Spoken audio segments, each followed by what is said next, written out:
Hey everyone, welcome back to the channel.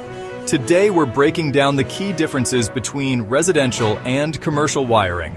Both types of installations are governed by the NEC, but there are some important distinctions in the wiring methods, materials, and codes that apply. Let's dive into the residential versus commercial wiring differences. This video is brought to you by Positive Electricians, your go-to experts for electrical installations, repairs, and EV charger setups. Visit positiveelectricians.com for more info.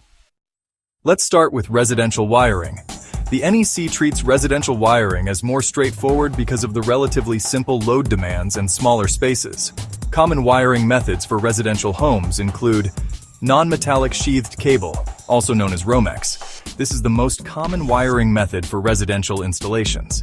Conduit systems are also used in some cases, especially in garages, basements, and outdoor areas. Now let's look at commercial wiring. Commercial buildings are more complex, with higher electrical loads and stricter requirements for safety and compliance. Here are some common wiring methods in commercial installations.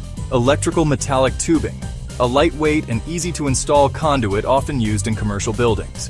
Rigid metal conduit, used for areas that need a heavy-duty secure wiring system. Armored cable. This is commonly used in areas that require extra protection for wires. One key difference between residential and commercial wiring is the circuit sizing. In residential installations, circuits are often smaller due to lower load requirements, while in commercial installations, circuits are often designed to handle larger loads for heavy equipment or office spaces.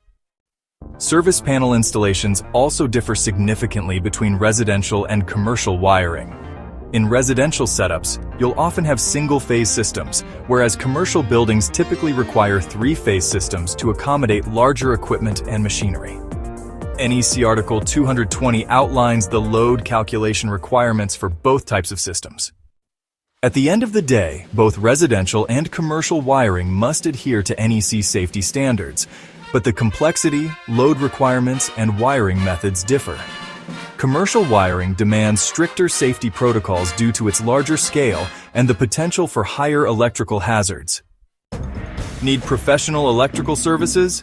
Contact Positive Electricians at positiveelectricians.com or call us at 844-411-0240.